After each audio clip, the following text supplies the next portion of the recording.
Hello everyone, বাসাতেই বানিয়ে ফেলুন বড় বড় বেকারির মতো এই রকম নরম তুলতুলে পঞ্জি পঞ্জি কেক। এই কেকটা বানানো যেমন সহজ, খেতে অনেক মজা, পুষ্টিকর এবং সুস্বাদু।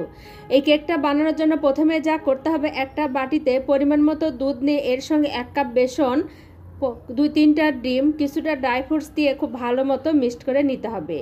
এর সঙ্গে মিশিয়ে নিতে হবে 1.5 কাপ আটা, 1 চামচ চিনি, পরিমাণ মতো ইস্ট। খুব ভালো মতো মিক্সড করে একটা ডো বানিয়ে নিতে হবে।